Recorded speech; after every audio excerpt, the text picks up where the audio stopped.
Kanchipuram వకుడా silks నాణ్యత మా ప్రాధాన్యత. మదీనాగూడ, మియాపూర్, హైదరాబాద్ లో త్వరలో శుభారంభం. జైలు నుంచి బయటకు వచ్చిన తర్వాత తిరిగి పార్టీ వైపు వెళ్ళారని, పార్టీ ఆదేశాల మేరకు ఆర్ఎంపీ డాక్టర్ని తో పాటు అప్పుడు నయం కోసం కూడా తిరిగారని వార్తలు వచ్చాయి. అట్లేం లేదు, మరి పార్టీ నాకు అట్లాంటిది ఏం చెప్పలేదు. కాకపోతే నేను అక్కడ ఆర్గనైజ్ చేయాలనే వెళ్ళాను, నాకు అక్కడ సహకరించలేదు.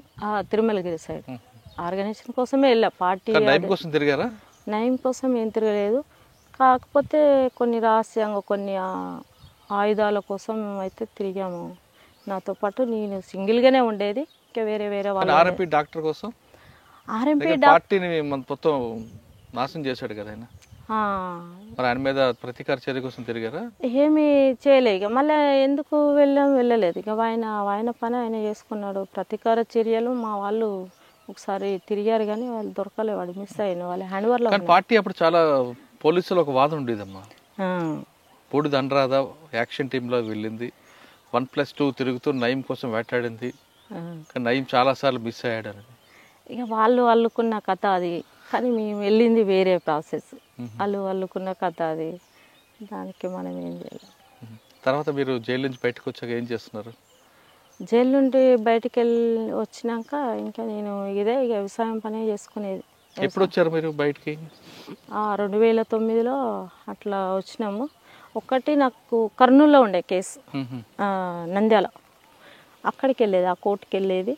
మార్నింగ్ పోయి అక్కడ కోర్టుకు అటెండ్ అయ్యి, నంద్యాల కర్నూలు కోర్టులో అక్కడ ఒక లాయర్ ఉండే, ఆయన చెప్పేది. మార్నింగ్ వెళ్ళేది, ఆ కోర్టు చూసుకునేది, ఆ లాయర్ ఇంట్లోనే ఇంత తిని ఆయన సాయంత్రం బస్సు ఎక్కించేది, వెళ్ళొచ్చేది. అంటే 2009లో పూర్తిగా బయటకు వచ్చారు.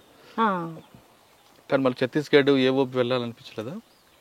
అనిపించింది కానీ ఒక ద్రోహి ఇచ్చిండు మళ్ళీ మాకు. ఒక ద్రోహి ఉన్నాడు కదా, శ్రీనివాస్. మాకు ఏంటంటే పార్టీ వాళ్ళు లెటర్ రాసిర్రు, రండి అని చెప్పి పిలిపించారు అక్కడికి. మా వాళ్ళు ఉండే ఇంకా కొంతమంది ఉన్నారులే. అక్కడికి వెళ్ళినాక అక్కడ ఏమైందంటే వస్తున్నాడు, ఆర్కే వస్తున్నాడు అని చెప్పి ఉంచారు ఒక వారం 10 రోజులు. అక్కడ ఎన్కౌంటర్స్ జరిగినాయి, కోరాపుట్ ఏరియాలో. అక్కడ ఎన్కౌంటర్స్ జరిగినాయి. అక్కడ జరిగినాక ఏం చేసిరంటే, ఇక్కడ తెలంగాణ పోరాటం జరుగుతుంది. అలాంటప్పుడు ఏంటంటే మేము ఆశగా మేము మొత్తం అక్కడే ఉండాలనే ఆశతోని మేము అక్కడే వెళ్ళాము. అక్కడ ఉన్న పరిస్థితి ఏంటంటే, ఒకరి స్వార్థం కోసం మమ్మల్ని రిటర్న్ పంపారు. ఎవరు స్వారీ? ఇక వాళ్ళు ఉంటారు కదన్న కొంతమంది, పార్టీ వాళ్ళే. తర్వాతకి మేము వెళ్ళి వచ్చినాక ఒక 2 నెలలకు అరెస్ట్ అయ్యి జైల్లో ఉన్నట్టుగా, లేకపోతే పోలీసు వాళ్ళు పట్టేసిరు, ఎన్కౌంటర్ నుండి తప్పించుకున్నా అని అట్లా టీవీ న్యూసెస్ అట్లా వచ్చింది. కానీ వాళ్ళ స్వార్థం కోసం మమ్మల్ని కాంటాక్ట్ ఒకటి చేసేసారు అదే టైంలో, అదన్నట్టు. ఇక తర్వాతకి ఇక మన సిచ్యువేషన్, మనం జరుగుతున్న బయట నడుస్తున్న పరిస్థితులు, ఇక వయసు మీద పడితే ఇంకా చాలా ప్రాబ్లమ్స్ ఎదురవుతాయని చెప్పి సపరేట్గా మ్యారేజ్ చేసుకున్నాడు, బెటర్ అని సపరేట్గా మ్యారేజ్ చేసుకున్నాను. ఆ వ్యక్తికి చెప్పారా ఇదంతా? మీరు నక్సలైట్ అని చెప్పాను. భయపడలేదా? ఏం భయపడలే. వాళ్ళ అమ్మతోని ఇట్లా మాట్లాడి, ఆయన కూడా భావజాలం ఉందా లేదంటే? ఆయన కూడా ఏంటంటే టీఆర్ఎస్ పార్టీలో అక్కడ తిరుగుతాడు ఆయన. దానివల్ల ఆయన ఎందుకు అనే అట్లాంటిది ఏమీ స్పందించలేదు. నాకు వద్దు అట్లాంటిది అయితే ఏం కాదు, సరే మాకు అట్లనే కావాలని చెప్పి వాళ్ళ అమ్మ వాళ్ళంతా ఆ విధంగా మాట్లాడు. అందుకైతేనే ఓకే, లేకపోతే రేపు సమస్యలు వస్తాయని ఫస్టే చెప్పామన్నట్టు. కేసులోనే చెప్పారు. కేసులు ఉన్నాయి, నేను జైలుకి వెళ్ళాను, మా నాన్న వల్ల నేను ఇట్లా వెళ్ళాను, ఇట్లా చేసినాము. ఏమన్నారు ఆయన? ఏమనలే, సరే మంచిదే కదా అట్లా ఉంటే అన్నారు, అంతే. అత్తమ్మ ఎలా చూసుకుంటారు మరి? మా అత్తమ్మ ఒక 2-3 ఏళ్ళు మంచిగానే ఉన్నారు. మా అత్త మా మామ చాలా మంచిగా చూసుకుని నాకు గౌరవించేది బాగా. మా కోడలు ఇట్లా అట్లా అని చెప్పుకునే వాళ్ళు అన్నట్టు, దావతులలో ఇట్లా ఊర్లో మా కోడలు చాలా ఉన్నతమైన. ఇప్పుడు ఇక నేను దేవుడు ఇట్లాంటివి మూఢనమ్మకాలని చెప్పి నేను ఏమి పూజలు అట్లాంటివి నేను ఏం చేయను. ఇప్పుడు మా మరిది పెళ్ళి అయింది, ఆమె పూజలు అవి చేస్తుంది. ఇక ఆమె మంచిది అనుకుంటారు అన్నట్టు. ఇప్పుడు అయితే వాళ్ళకు ఒకటి అయితే ఉంటుంది, మా కోడలు చాలా తెలివి కల్లా అయింది అనే విషయం అయితే వాళ్ళ దృష్టిలో ఉంటుంది. కానీ ఇక పూజలు ఇట్లాంటివి నేను చేయను కాబట్టి కొంచెం అట్లా ఆ మనసులో ఉంటుంది ఇక వాళ్ళకి. ఇప్పుడు మా ఆయన కొంచెం పని చేయకపోవడం, కొంచెం గొడవలు జరిగి కొంచెం అట్లా సపరేట్గానే ఉంటా నేను. మామూలుగా ఇక పిల్లలను స్కూల్కి తోలితే మా మామయ్య రైల్వే ఉద్యోగి. మా ఆయన టీఆర్ఎస్ పార్టీలోనే తిరిగిండు. ఆ టీఆర్ఎస్ పార్టీ ఈయనకు ద్రోహం చేసిరు. దానివల్ల ఆయన ఏం పని చేయకుండా ఆ పార్టీ ఈడ మీటింగ్ ఉంది ఆడ మీటింగ్ ఉందని వెళ్ళారు. ఇంట్లో గడవకపోయేది. ఇక దానివల్లనే గొడవలు అయ్యేది. ఇప్పుడు మా మామకు షుగర్ వచ్చి ఆయన వెళ్తున్నాడు. ఇప్పుడు మా మామ డ్యూటీకి వెళ్తున్నాడు. రిటైర్మెంట్ ఉంది ఇప్పుడు. మామ డ్యూటీకి వెళ్ళి మరి గడవాలి కదా. ఒక 15,000 ఇస్తాడు మా మామ. ఆయనకు 80 దాకా వస్తాయి. ఒక 15,000 ఇస్తాడు. దానికి పూట గడుస్తుంది ఇప్పుడు ఎట్లా కొంత.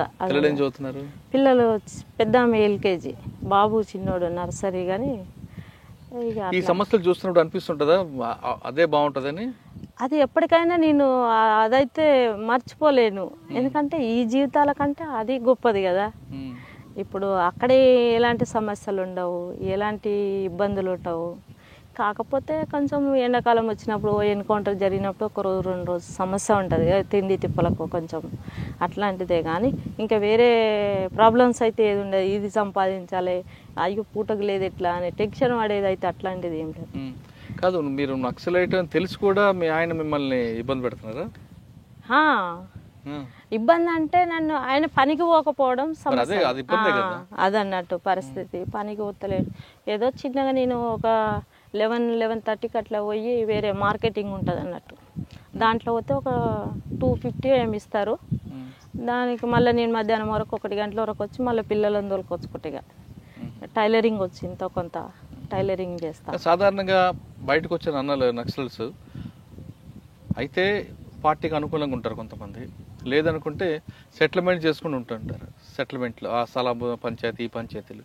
మరి మేము అవన్నీ చేయకుండా ప్రశాంతంగా ఎందుకుంటున్నాం? మరి నాకు అట్లా ఇష్టం లేకుండా అన్న, మా ఊర్లో కూడా నన్ను అడ్డు పెట్టుకొని డబ్బులు వసూలు చేసుడు కొంచెం చాలామంది అట్లా ట్రై చేశారు. నేను అటువైపు వెళ్ళలే, నాకు ఇష్టం లేదు. నేను ఎంత ఒక పూట ఉపవాసం ఉన్నా పర్వాలేదు, కానీ నేను అట్లాంటి పని చేయనని చెప్పి నేను వెళ్తలేనన్నా. నేను అప్పటి నుండి అంతే. నేను కూలి పనికి కూడా పోయినా, నా పెళ్ళి కాకముందు అయినా సరే నేను కూలి పనికి కూడా పోయినా. అనేవాళ్ళు ఈమె కూలి పనికి పోతుంది, ఈమె ఏంది, ఈమె గింతే, అట్లాంటి ఫీలింగ్ వచ్చేది. కానీ ఎవరో ఏమనుకుంటే ఏంది, మనం అయితే తప్పు చేస్తలేం కదా. సాధారణ మనుషులమే మనం కూడా ఒకప్పుడు. కాకపోతే మనం అక్కడ పోయి వచ్చినాం, కొంచెం రాజకీయాలు తెలుసు, మనం ఒకరి ద్రోహం అయితే చేస్తలేము కదా. సాధారణంగా పార్టీలు ఉన్నప్పుడు ఒక క్రమశిక్షణ, ఒక నీతి, నిజాయితీ, ఇవన్నీ పార్టీని నేర్చుకొస్తారు. అది ఎక్కడికి పోదు. అది బయటకు వచ్చిన తర్వాత ఇప్పుడు ఉన్న ప్రపంచంలో కుట్రలు, ఈ కుతంత్రాలు చూసినప్పుడు ఏమనిపిస్తుంటుంది మీకు? ఇక వాళ్ళ స్వార్థం కోసం వాళ్ళు చేసుకుంటున్నారు అనుకుంటా నేనైతే. వాళ్ళ స్వార్థాలు వాళ్ళ స్వార్థం కోసం చేసుకుంటున్నారు అనుకుంటున్నారు, కానీ మీకు కూడా ఒక స్వార్థం రావాలి. ఎందుకంటే మీకు 2 పిల్లలు ఉన్నారు, అవునా? 2 పిల్లల కోసమైనా మీరు ఇప్పుడు సంపాదించాలి. వాళ్ళ కోసం, వాళ్ళ బాగోగుల కోసం చూసే బాధ్యత మీది. ఇందులో మీకు ఒక స్వార్థం ఉంది కాబట్టి ఆ క్రమశిక్షణ కట్టుబాటు మర్చిపోయి స్వార్థపరురాలుగా వెళ్తారా, లేదు ఆ క్రమశిక్షణ నీతి నిజాయితీ నిలబడతారా? నేనైతే ఇప్పటి వరకు అయితే నిజాయితీగానే ఉన్నాను. నా పిల్లలకు కానీ ఎవరికేమి నేను అట్లా సంపాదించుకోవాలంటే ఈరోజు కోట్లకు ఉండేదాన్ని, కానీ నాకు అట్లాంటి ఉద్దేశం లేదు. ఈరోజు 200 కూలి పని చేస్తున్నా అంటే ఒకసారి మీరు ఆలోచించండి. అట్లా పోయొచ్చు కూడా ఓ రోజు కూలి పని చేసుకొని బతకవలసిన పరిస్థితి. సాధారణ మనిషిగా నేను వెళ్ళి కూలి పని చేసుకోవాలి. బూడిద అనరాదా, రాజకీయాలకు వెళ్తుంటారంటారు. నేనైతే పొలిటికల్గా బాగానే అక్కడ ఇక్కడ వెళ్తుంటాను. కొంచెం నన్ను పిలుస్తుంటారు, వెళ్తుంటాను, మాట్లాడుతుంటాను. ఏదైనా సమస్య ఉంటే కూడా నాకు చెప్తుంటారు. సాధారణంగా ఈ పెళ్ళి సంబంధాలు చూడమని కూడా చాలామంది ఫోన్ చేస్తుంటుంటారు. అట్లా కూడా చెప్తాను. నాకు మర్యాద అనేది అయితే ఉంటుంది. అక్కడ కూడా కొంచెం న్యాయంగా వెళ్తారు, అన్యాయంగా పోరు. ఎవరి సొమ్ము తినాలనో ఎవరికి అన్యాయం చేయాలని అయితే నాకు అట్లాంటి ఉద్దేశం ఉండదు. ఎవరైనా చేస్తుంటే కూడా నాకు నచ్చదు. కొందరు ఏం చేస్తుంటారంటే నేను పెద్ద కదా, ఆమెను వాడుకోవచ్చు, ఆమె ఎంతైనా చేస్తుంది అని చెప్పి వాడుకుంటుంటారు. నాకు అట్లాంటి ఇష్టం ఉండదు. నా పని నేను చేసుకోవాలి, నా పిల్లలకు కూడా నా పని నేనే చేసుకోవాలి అనే ఒక ఆలోచన ఉంటుంది. ఇంకొకరికి ఏపియాలనే బానిసగా నేను అయితే మలుచుకోలేను, నాకు నచ్చదు.